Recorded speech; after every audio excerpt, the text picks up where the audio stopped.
Next అంశం గురించి మనం మాట్లాడదాం. ప్రభుత్వ పాఠశాలలో చదువుకున్న విద్యార్థులకు సంబంధించిన మధ్యాహ్న భోజన పథకానికి సంబంధించి కొన్ని వ్యాఖ్యలు చేశారు గరికపాటి. అసలు ఆయన ఏమన్నారు, ఈ అంశం గురించి మనం చూద్దాం.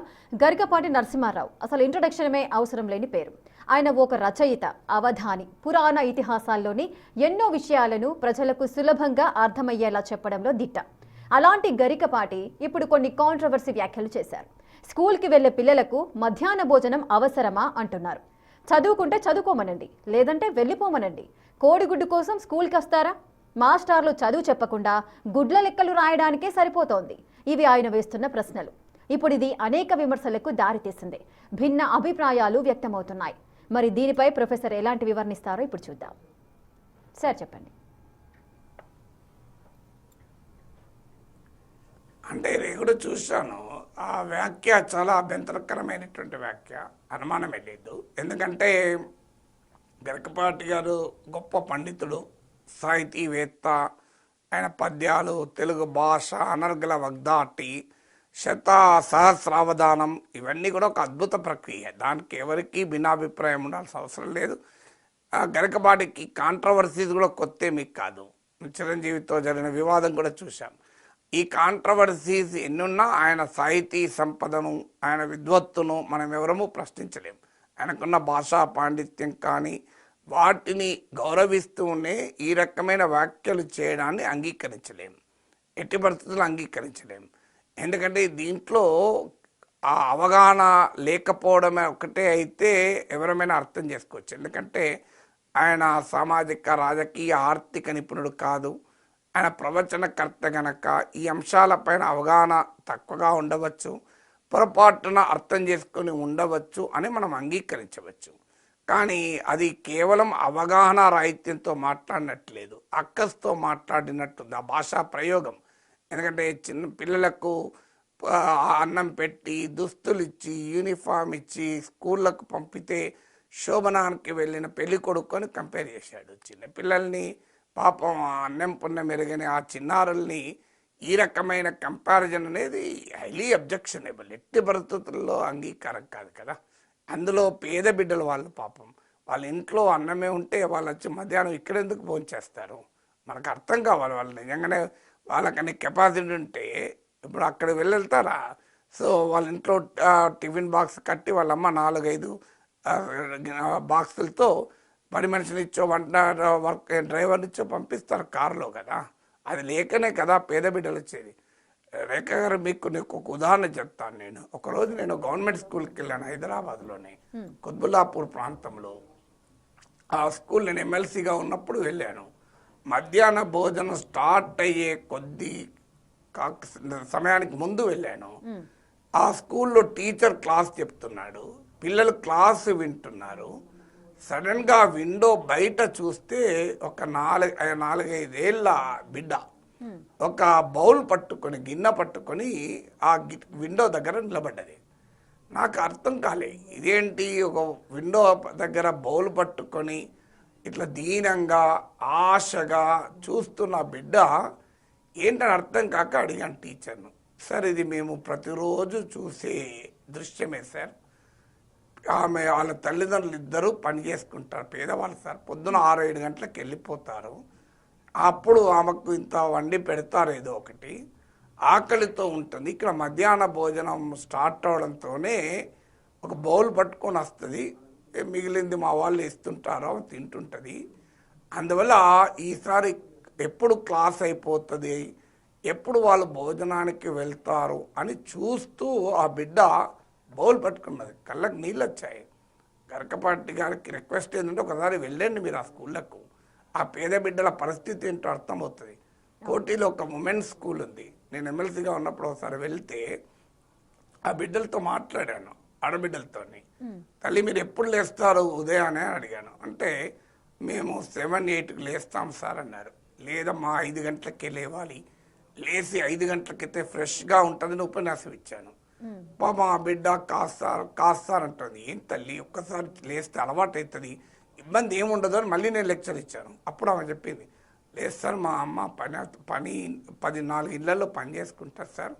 అక్కడ వాళ్ళు మిగిలిన అన్నము కూరలు ఇస్తే తెస్తారు సార్. అది రాత్రి అయితే పాసిపోతుందని మేము 6 గంటల లోపే తింటాం సార్. పొద్దున్నే లేస్తే ఆకలి అవుతుంది సార్, అందుకే లేటుగా లేస్తాను సార్. అది ఇవ్వండి పేద బిడ్డలు. గరికపాటి గారు, ఇది మీకు భావ్యం, ఒకసారి ఆలోచించండి. మీరు వెళ్ళండి ఆ ప్రభుత్వ పాఠశాలలకు, ఇలాంటి దీన గాథలు అనేకం కనబడతాయి. బ్రోకెన్ ఫ్యామిలీసు, అసలు అత్యంత భయంకరమైన సామాజిక ఆర్థిక స్థితిగతులతో ఉన్న బిడ్డలు చదువుతారు. ఇలా ప్రభుత్వ స్కూళ్ళకు మేము వందలాది స్కూళ్ళకి వెళ్ళాము. వందలాది స్కూల్, వేలాది మంది బిడ్డలతో మాట్లాడిన అనుభవంతో చెప్తున్నాను. చాలా అన్యాయం ఇది పేద బిడ్డల పట్ల అంత అక్కస్తో. మీకు ఇంకా రీసెర్చ్ స్టడీస్ కూడా చెప్తాను. ఎన్టీ రామారావు 2 రూపాయల కిలో బియ్యం వచ్చినప్పుడు ఇలాగే అవహేళన చేశారు. కానీ అప్పుడు కేఆర్ వేణుగోపాల్ అని, తర్వాత ప్రధానమంత్రి కార్యాలయంలో పనిచేసినటువంటి one of the finest and honest IAS officers మన దగ్గర, ఆయన దానిపైన రీసెర్చ్ చేశాడు. డెలివరెన్స్ ఫ్రమ్ హంగర్ అని సేజ్ పబ్లికేషన్ బుక్ కూడా వచ్చింది దానిపైన. అంటే role of public distribution system in combating poverty అనేది ఆ రీసెర్చ్ స్టడీ. ఇది 40 ఏళ్ల కింద స్టడీ. ఏం చెప్పిందంటే 2 రూపాయల కిలో బియ్యం అమలయ్యాక ప్రజల పౌష్టికాహార స్థాయి పెరిగింది అని చెప్పింది. అంటే దిస్ ఈజ్ అ రీసెర్చ్. మీరు డెలివరెన్స్ సేజ్ పబ్లికేషన్ బుక్ ఇది. తర్వాత మిడ్ డే మీల్ స్కీమ్ పైన రీసెర్చ్ ఏం చెప్తోంది అంటే కేవలం అటెండెన్స్ పెరగడమే కాదు, పిల్లల హాజరు పెరిగింది స్కూల్కు, పిల్లల లెర్నింగ్ కెపాసిటీ పెరిగింది. ఒక్కసారి గరకపాటి గారు చూడండి, లెర్నింగ్ ఎబిలిటీస్ ఏంటి పైన మీకు డిస్ట్రిక్ట్ ఎడ్యుకేషన్ ఇన్ఫర్మేషన్ సిస్టమ్స్ ఉంటుంది. దాని నుంచి మీకు వచ్చే డేటా ఆధారంగా రెగ్యులర్గా రిపోర్ట్లు వస్తాయి. అమర్త్య సేన్ ఫౌండేషన్, ప్రథమ్ ఫౌండేషన్ వల్ల రిపోర్ట్లు వస్తాయి. లెర్నింగ్ లెవెల్ చాలా తక్కువ మన బిడ్డలకు. అంటే ప్రభుత్వ స్కూల్లో చదివే బిడ్డలు మీరు 5వ తరగతి చదివే బిడ్డ 3వ తరగతికి ఉద్దేశించి లెక్కలు చేయలేరు. 8వ తరగతిలో చదివే బిడ్డ 4వ తరగతి బిడ్డ చదివేలా చదవలేరు. సో గరకపాటి గారు లెక్చరర్గా కూడా పనిచేశారు కనుక, విద్యావంతుడు విద్యావేత్త కూడా కనుక, వెళ్ళి ఒకసారి చూడండి. ఆ లెర్నింగ్ ఎబిలిటీస్ వెనకాల వాళ్ళ ఆర్థిక స్థితి ఉంది. నాకు అర్థం కావాలి. ఎందుకంటే నేను ఉదాహరణ కూడా చెప్పాను, ఇదివరకు కూడా చెప్పాను. నా కూతురు 10వ తరగతి పరీక్ష రాష్ట్రానికి నేను తీసుకెళ్ళాను. రాత్రి 12 గంటలకు తల్లి కాఫీ ఇస్తే తాగి రాత్రి చదువుకొని ఉదయాన్నే ఆ నానమ్మ తాతలు దీవిస్తే, అన్నయ్య దగ్గరికి తీసుకొని విష్ చేస్తే, అమ్మ ప్రేమగా లాలించి పంపితే, నాన్న కారులో తీసుకెళ్ళి గేటు తీయక ముందు కారులో ఏసీ వేసి కూర్చుండు తల్లి నువ్వని గేటు తెరిచాక నేను లోపల పంపించొచ్చాను. కానీ అక్కడే ఇంకో బిడ్డ వచ్చాడు. స్కూల్కు వాళ్ళ తండ్రి రాత్రి తాగచ్చి కొడితే, ఆకలి తల్లి వంట వండకపోతే ఆకలితో మేనమామ వచ్చిన బిస్కెట్ ప్యాకెట్ కొనిస్తే తిని ఆ మేనమామ సైకిల్ మీద ఆ బిడ్డ వచ్చింది. ఆ ఎండలో గేట్ దగ్గర నిలబడింది. నేను ముందు చూసింటే నా కారులో ఎక్కించుకునేవాడిని, కానీ అన్ఫార్చునేట్లీ లాస్ట్కి చూశాను. ఇప్పుడు ఈ 2 బిడ్డలకు పరీక్ష ఒక్కటే గరకపాటి గారు, కానీ ఫలితం ఒక్కటే ఉంటుందా? ఇప్పుడు నా బిడ్డకు ఎగ్జామ్ పేపర్ ఒకటే ఉంటుంది, ఆ పేద బిడ్డకు ఎగ్జామ్ పేపర్ ఒకటే ఉంటుంది. మరి ఇద్దరికి పరీక్ష ఒకటే అయినప్పుడు ఫలితం ఒకటే ఉంటుందా గరకపాటి గారు? సో ఇవాళ ఆకలితో స్కూల్కి వచ్చిన బిడ్డ మ్యాథమెటిక్స్ అర్థం చేసుకోగలుగుతారా? డిఫరెన్షియల్ క్యాలిక్యులస్, ఇంటగ్రల్ క్యాలిక్యులస్ ఒకవైపు కడుపు మాడుతుంటే ఆర్గానిక్ కెమిస్ట్రీ అర్థం చేసుకోగలుగుతారా? ప్రభుత్వ స్కూళ్ళలో చదివే బిడ్డలు మీరు వెళ్ళండి, అత్యంత సామాజికంగా అణగారిన వర్గాల బిడ్డలు, ఆర్థికంగా శిథిలమైన జీవితాల్లో ఉన్న బిడ్డలు, వాళ్ళు శోభనానికి వెళ్ళే పెళ్ళికొడుకులు కారు సార్. మీరు ఆలోచించండి ఒకసారి. వాళ్ళ అమ్మా నాన్న చిన్న చిన్న పనులు చేసుకుంటారు. ఆ చిన్న చిన్న కూలీ పని చేసుకొని, నాలి పని చేసుకొని, అమాలి పని చేసుకొని, స్వీపర్గా పనిచేసి 4 ఇళ్లలో అంట్లు తోమి బతుకుతారు వాళ్ళు. హైదరాబాద్లో వాళ్ళ ఒక్క రూములో 6,000 7,000 రెంట్ ఇచ్చి బతకలేక ఉదయాన్నే ఇంత అన్నం వండి వెళ్ళిపోతే మధ్యాహ్నం బిడ్డకు పాప ఆకలితో ఉంటుంది, అర్ధాకలితో ఉంటుంది. మీకు అమర్త్య సేన్ అన్నాడు, ఇండియాలో ఆఫ్రికా లాగా ఆకలి కేకలు ఉండకపోవచ్చు, సోమాలియా లాగా, but there are conditions of semi starvation and hunger అన్నాడు అమర్త్య సేన్. ఒకసారి చదవండి పొలిటికల్ ఎకానమీ ఆఫ్ హంగర్ అని అమర్త్య సేన్ రాసిన పుస్తకం. సో అందువల్ల దయచేసి మీ ప్రవచనాల పట్ల నాకు గౌరవం ఉంది, మీ సాహితీ సంపద పట్ల, మీ విద్వత్తు పట్ల, మీ భాషా సంపద పట్ల, మీ పద్య సంపద పట్ల సంపూర్ణమైన గౌరవం ఉంది. ఇప్పటికీ గౌరవం ఉంది. ఈ వ్యాఖ్యల తర్వాత కూడా గౌరవం ఉంది. నేను వాస్తవంగా ఇది వారం రోజులుగా చర్చలోకి వచ్చినా నేను కామెంట్ చేయలే. ఎందుకు చేయలేదంటే గరికపాటి వారి పట్ల గౌరవం వల్ల బహుశా ఆయనే ఉపసంహరించుకుంటాడేమో. ఎందుకంటే కొన్నిసార్లు మనం అందరము మనుషులమే, తప్పుడు అవగాహనతోనో ఏదో తప్పుడు సమాచారంతో మాట్లాడచ్చు. దాని వెంటనే నేను పొరపాటు మాట్లాడాను అని పశ్చాత్తాపడచ్చు. పశ్చాత్తాపం మించింది లేదని మన ధర్మశాస్త్రాలే చెప్పాయి కదా. అయ్యా మీరే చెప్పిన శ్లోకం చెప్తాను నేను. మహాభారతంలో గరికపాటి గారు చెప్పిన శ్లోకం ఏమని చెప్పాడు గరికపాటి గారు? మీకు వేదవ్యాసుని వినాయకుడు అడుగుతాడు, ఇదేమి చిన్న కథ అన్నదమ్ముల పిల్లల మధ్య, దీన్ని ఇంతగా సాగదీయాలా అని అడిగితే బ్రీఫ్గా చెప్పలేరా సంక్షిప్తంగా అని వేదవ్యాసుని వినాయకుడు అడిగితే వేదవ్యాసుడు ఏమంటాడు తెలుసా? వినాయక 1700 శ్లోకాలు కలిగిన మహాభారతమే కాదు, వేదాలు, వేదాంగాలు, ఉపనిషత్తులు, ధర్మశాస్త్రాలు, మహాభారతాలు అన్నిటి సారం 1/2 శ్లోకంలో చెప్తా రాసుకో అన్నాడు. అని ఏమన్నాడు? పరోపకారాయ పుణ్యాయ పాపాయ పరపీడన అన్నాడు. అంటే పరోపకారాన్ని మించిన పుణ్యము లేదు అన్నాడు. నేను ఈ మధ్య వేటపాలెం అనే గ్రామానికి వెళ్ళాను. అక్కడ ఒక కుటుంబం ఉంది, 100 ఏళ్ళుగా మధ్యాహ్న భోజనం కాలేజీకు స్కూల్కి పోయే బిడ్డలకు వాళ్ళ సొంత ఖర్చులతో పెడుతుంటారు. అంటే మన తెలుగు రాష్ట్రాల్లో ఉమ్మడి ఆంధ్రప్రదేశ్లో మధ్యాహ్న భోజనం అమలు కాకముందు తమిళనాడులో ముందు అమలైంది. అక్కడ కూడా అమలు కాకముందు ఆ వేటపాలెం కుటుంబం ఇప్పటికీ పెడుతున్నారు, even today.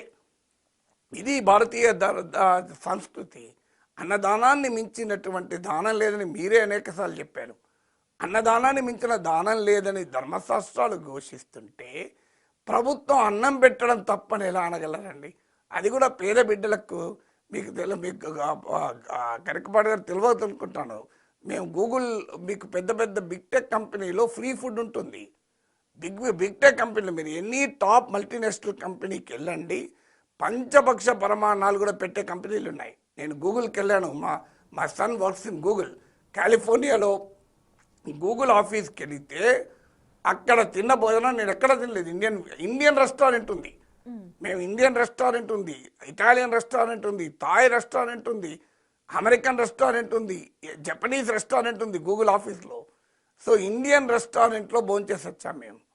So Indian restaurant అది ఫ్రీగా, నథింగ్ టు పే. పోవడమే కాదు, తర్వాత బయటికి వస్తే టిఫిన్ బాక్సులు పెట్టున్నాయి. మేము నా అన్న అడిగింది, ఇదేంద్ర టిఫిన్ బాక్సులు అంటే, తిని పట్టుకెళ్ళొచ్చు నాన్న అన్నాడు. అంటే వాళ్ళు తిని ఎంప్లాయీస్ బాక్స్ కూడా పట్టుకొని పోవచ్చు. మరి వాళ్ళందరినీ కూడా శోభనాన్ని తయారు చేసి పంపిస్తున్నట్లా? అసలు నిజంగా చాలా కన్నీళ్లతో చెప్తున్నాను, ఆవేదనతో చెప్తున్నాను.